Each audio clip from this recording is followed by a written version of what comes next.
on Music with your host, Tony Bird. Dun dun dun! Hello, I am Tony Burt, and this is the Hookup on Music. Thank you so much for joining me on this Monday evening to discuss some of the greats that have garnered the industry, and the greats could be something that just started last week. I just don't know here at the Hookup on Music.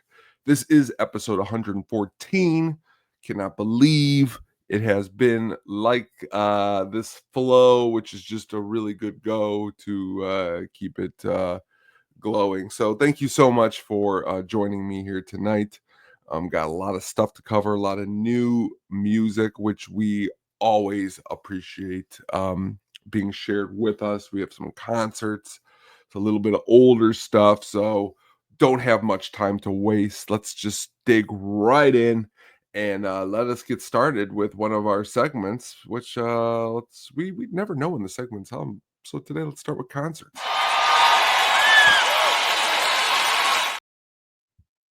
Tonight we're going to talk the release of the brand new Riot Fest lineup that has just been graced with us this past week. Every year we have been on, this is our third year of the Hookup on Music. We have always talked about who is coming to Riot Fest, what is happening at Riot Fest. So this year's a little bit no different. I know that really flows greatly. Let's talk about our headliners first. On Friday night, we have Blink 182, who we've talked about on the show before. They have a catalog that lots enjoy, bringing the pop punk aspect to the festival. If you enjoy that, Saturday is Weezer. And if you are a fan of the band Weezer, they will be playing their Baloo album all the way in its entirety, because guess what? Riot Fest is celebrating 20 years this year. I know, hard to believe how quickly time flies when you're having fun. But definitely Saturday night's Weezer set, if you are a fan of the band, you definitely are a fan of that Blue album. That is something to check out.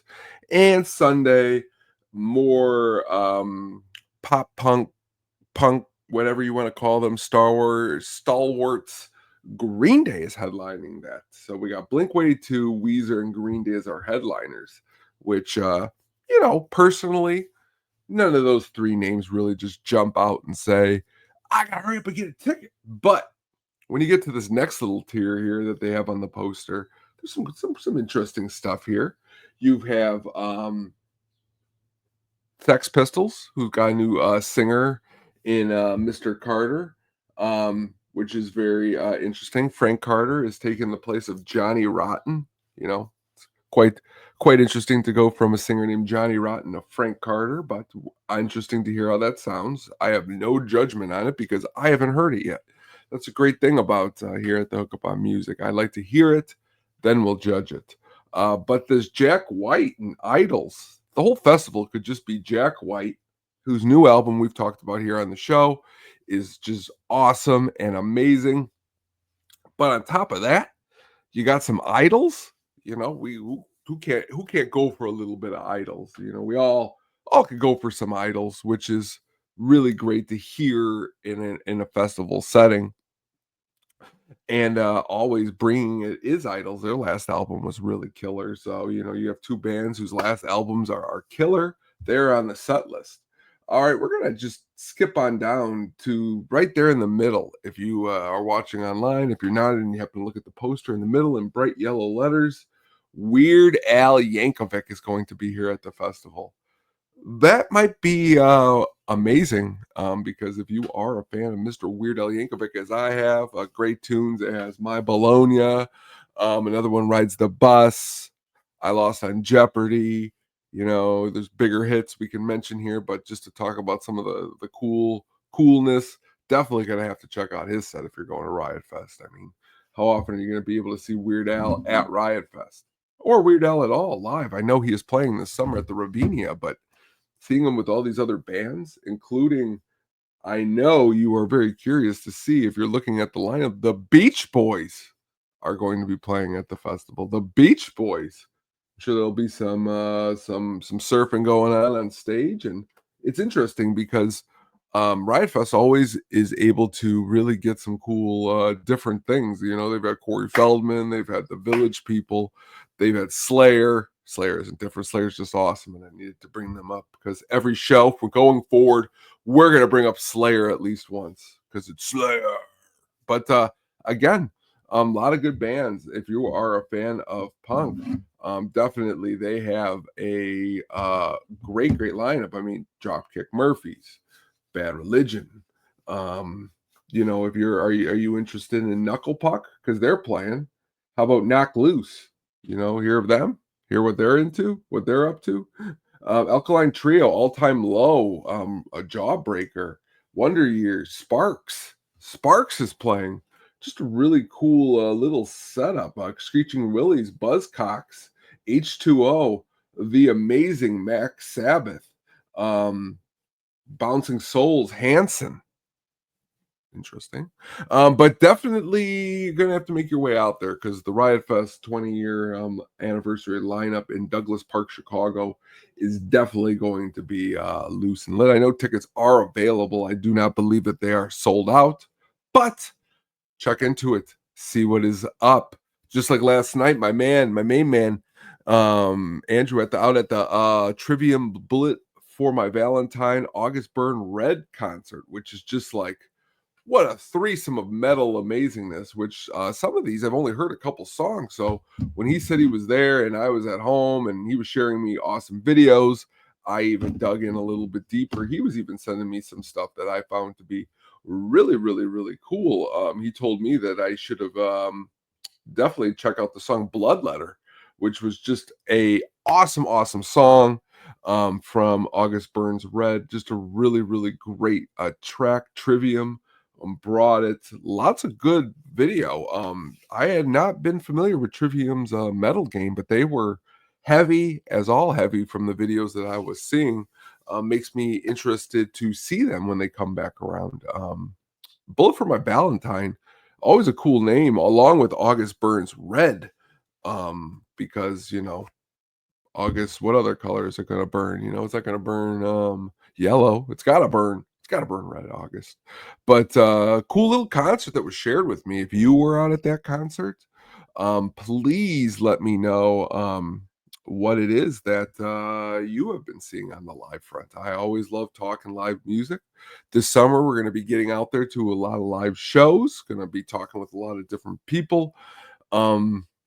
Just really excited to expand and talk some of these really cool gigs that are coming up and coming around, and excited to be out and checking them out myself.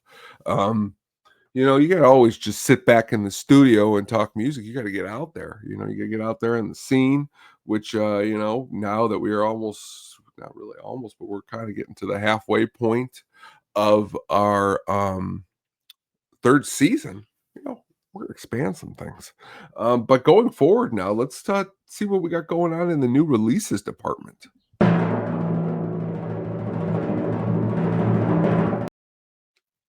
New music is always a fun affair here at the Hookup on Music because that's what keeps everything going, really, when you think about it, is the new tunes. What are the new tunes out there? What is people listening to?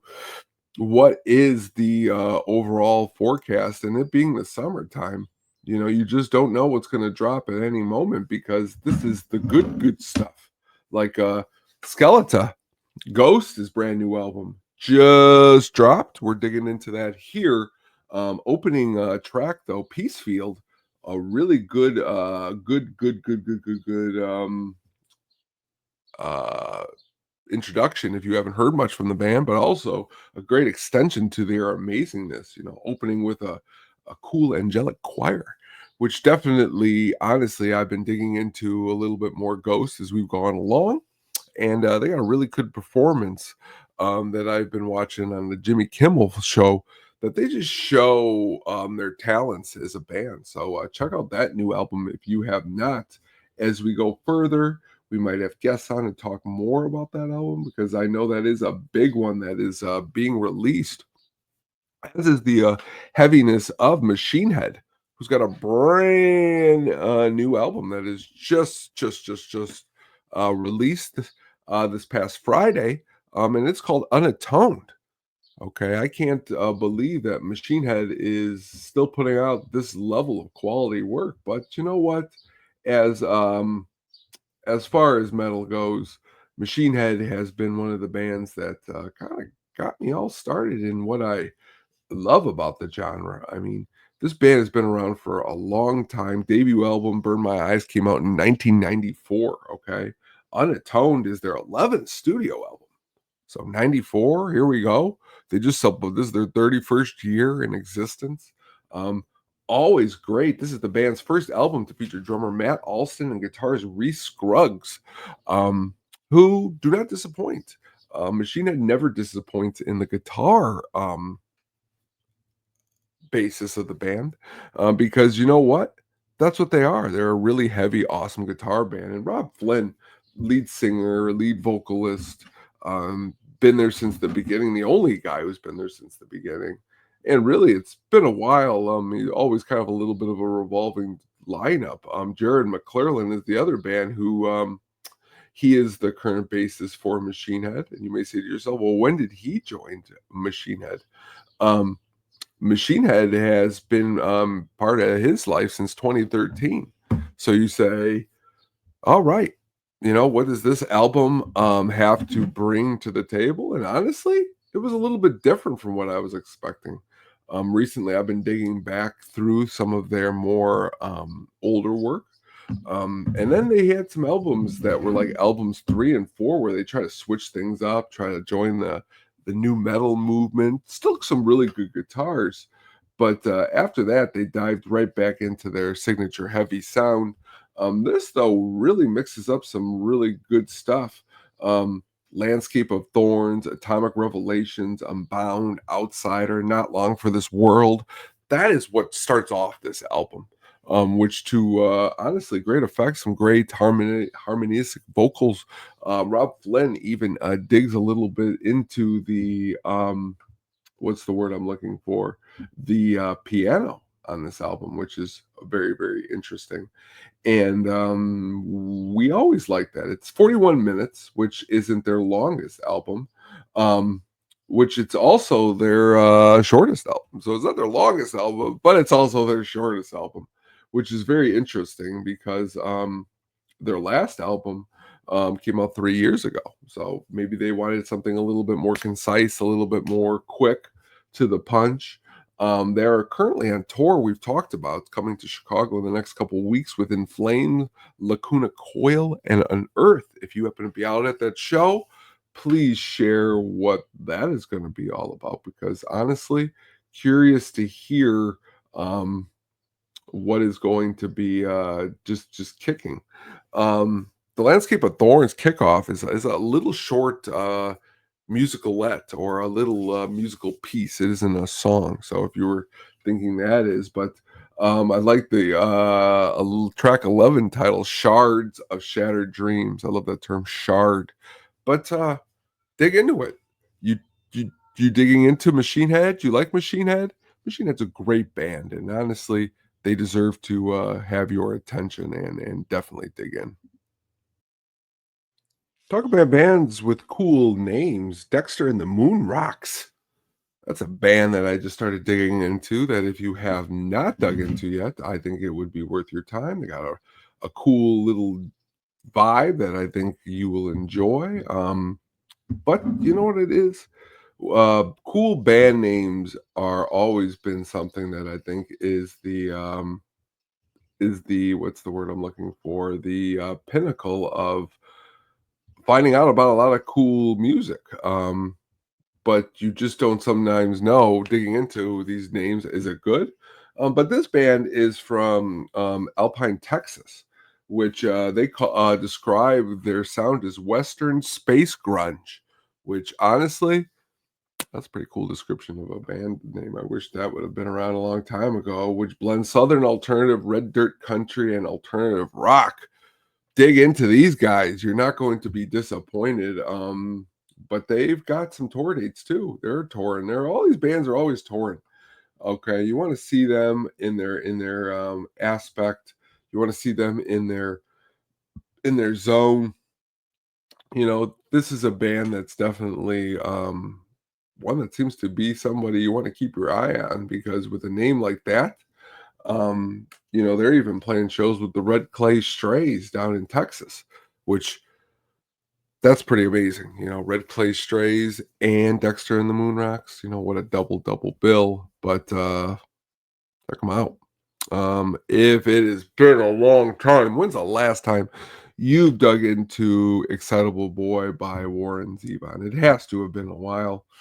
Because honestly, I don't hear too many people talking about it as much as they should because of the amazingness. It is the third studio album by Warren Zevon, released on January 18th, 1978 on the Asylum Records. The song you probably know by heart from it is The Werewolves of London. But let's dig a little bit deeper in some of the other tracks, like title track Excitable Boy, amazing. Lawyers, Guns, and Money, what a track title. Nighttime in the Switching Yard, another great title. Accidentally Like a Martyr, Veracruz, Tenderness of the Block. Um, just really good jams. And you may say, how long is this album? 31 minutes and 29 seconds. Okay, well, we're talking about some albums tonight in the 30s, some shorter albums, but some really great songwriting.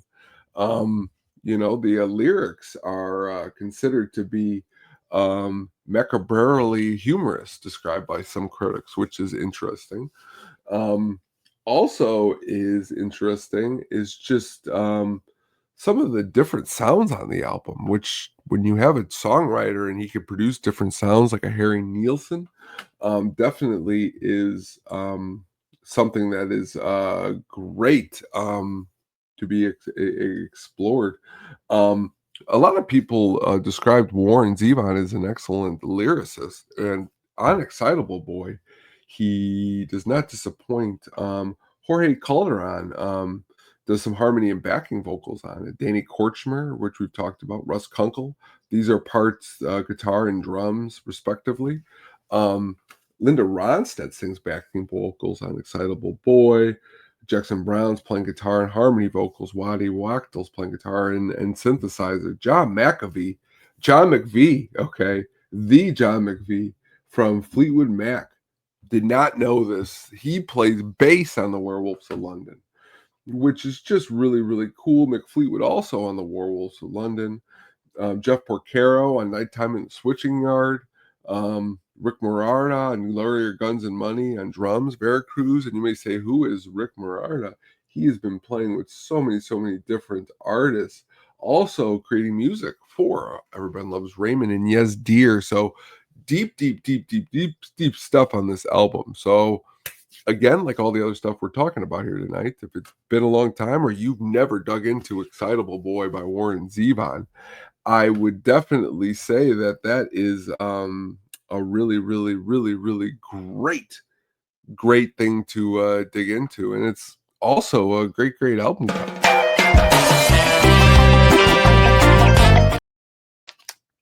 So check it out. Check out Warren Zevon. Check out Excitable Boy.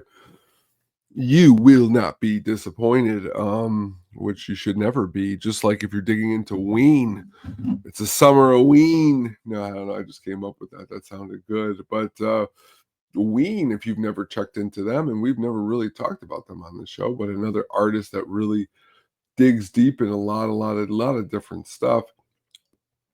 And they mix everything from funk, soul, country, gospel, prog, psychedelic, R&B, heavy metal, and punk rock all into like a funky Gene and Dean Ween mix, which is just really great. Um, you know, they've got artists in the band that's been around since 97, so you can't just say it's them two.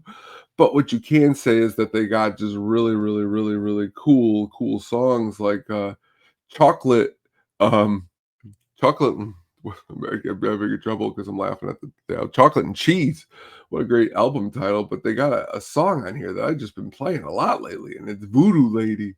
You want a song that just really rocks? It's Voodoo Lady.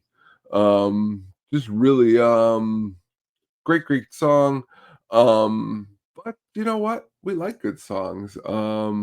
when you are get involved with a voodoo lady like Ween does on that track, check it out. But Voodoo Lady is a great, great, great song to dig into. It's a great, great, great track to look into. But Ween themselves are a band that have been around for a little while. So you say, like, how long have they been around? Ween's very first album, 1990. Okay, their last album, 2017. Um, I'm sorry, 2007. So it's been a little while. It was their ninth and final studio album, so they don't put out music anymore. But it doesn't really hurt to always go back and dig into what they have put out already. I don't know if they have anything musically in common because I haven't sat down and compared both of them. But Ween, reminds me a lot of Might Be Giants. Just really cool, out there awesomeness. Voodoo Lady, though, is something that I definitely suggest that you check out because, like stated, who does not want a voodoo lady? But really cool, really great. Thank you so much for listening to me talk about Ween. Now we are going to move on to another little bit of awesomeness. Is Acid Bath just had their first reunion tour date, which they're going to be coming around here and there on tour. But you may say, what did they play at this first tour? They played 10 songs, okay, which was really, really cool. They played 6 from Pagan Terrorism Tactics and 4 from When the Kite Strings Pops. Opened up with Tranquilized and made it all the way down and ended with Dr. Seuss is Dead. This was their first show since 1997 and first show with live musicians Zach Simmons on drums and Shane Wesley on bass. Acid Bath is back and they are touring, and it seems to be people are excited about it. So if you happen to see them and would like to share your thoughts on how they sound live, please do not be afraid. We would definitely like that and definitely love to hear you share that and some good news in that department. Tonight, though, let's do something a little bit different for our artist of the week, which we love to do.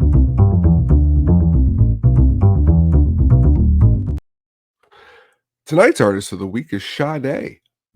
You may say to yourself, in what musical show can you go from Acid Bath to Sade? But if you're looking for something really smooth and really awesome vocally, Sade is a really awesome band.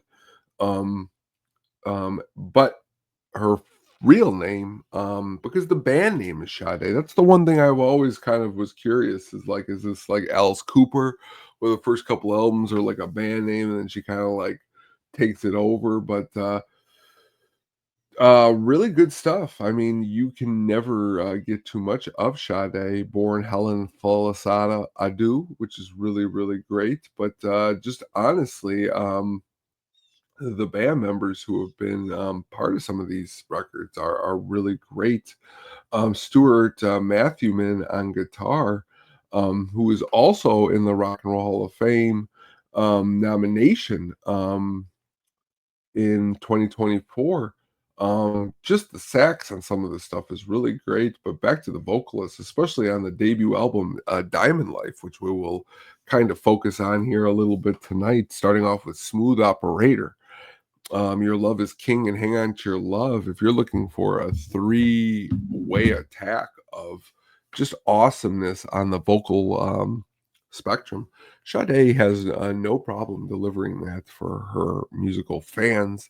It's a really good juxtaposition to some of the other heavier stuff like we've talked about tonight, like Machine Head and Acid Bath, something a little bit more if you're just kind of wanting to relax and looking for some excellent vocals. Um, it's something that I think would be really, really great to do. But even more great is the fact that this band, okay, themselves, only only 6 studio albums, kind of like a Tool, releases very sporadically stuff. So you got to catch it when you can. If they happen to come live, you definitely got to see it. But vocally relaxing. I remember a story specifically as a child. I don't know why I thought this, but I saw like a commercial for Sade and I just thought my mom would like it for some reason. So I rode my bike all the way to this local music store with like $10 in my hand and I went in there and the tape was 14 and I didn't even get it. And I went home and I was like, "Mom, I was gonna buy you a Sade tape," but they did not have enough money. And my mom was like, "I didn't ask for that." But you know who probably did ask for that was me, because since then, Sade has been in my mind, and don't ever say Sade, it is Sade.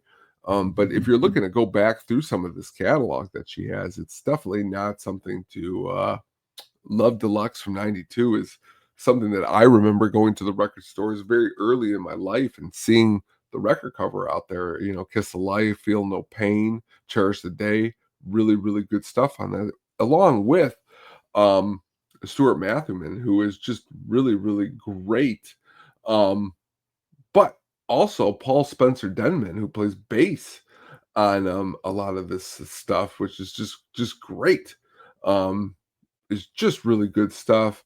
And you say, how much Sade can one take in? And it's never too much Sade that one could take in.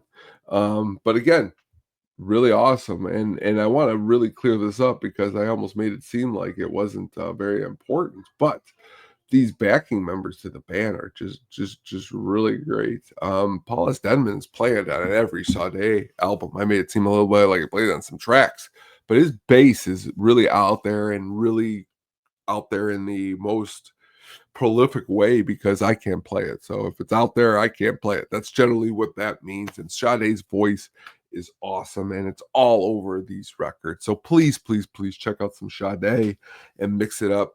Maybe on your way to Riot Fest. It would be a very, very interesting thing. Before we get to our last topic, I wanted to discuss to go back and check out the At the Show recording this past week. Some really awesome stuff. My main man Adam came on and discussed a really good movie, The Black Bag. Talked about some of the amazingness to that film. We went through Clint Eastwood's catalog, great music all over, and Ennio Morricone. Talked about him. My soundtrack pick of the week was great. It was the Apocalypse Now soundtrack.